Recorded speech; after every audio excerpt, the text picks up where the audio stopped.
जय श्री राम, जय रघुनंदन। बोलो सियाल बलि रामचंद्र की जय। चमके लाया वाधे नगरिया सजल डगरियानु हो।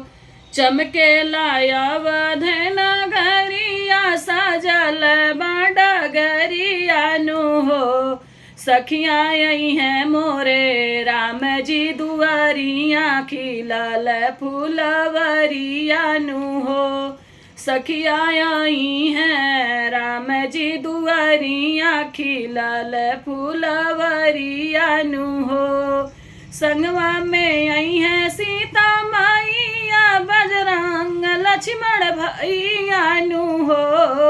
संगवा में आई हैं सीता मैया बजरंगी लक्ष्मण भैयानु हो। सखिया दुखियन के दुखवा हरई है जगत के रचैयानु हो।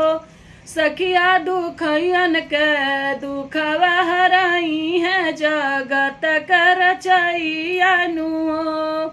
बोलेला का गवाया टरिया त सुनावेला खबरियानु हो।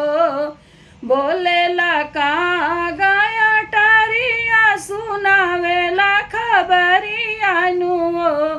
सखिया राम जी के सांवरी सुरतिया मोहनी मुरतियानु हो। सखिया राम जी के सांवरी सुरतिया त मोहनी मुरतियानु हो।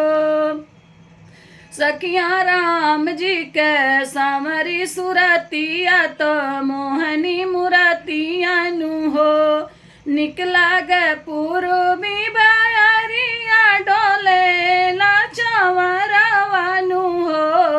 निकला गे पूर्वी बयरिया डोलावेली चंवरवानु हो।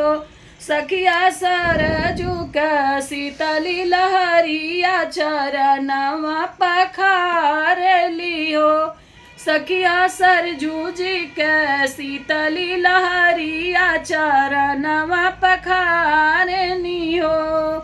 चमके लाया वाधे नगरिया सजल डगरियानु हो। सखिया दुआर पाया श्री राम फूलल फूलवरियानु हो।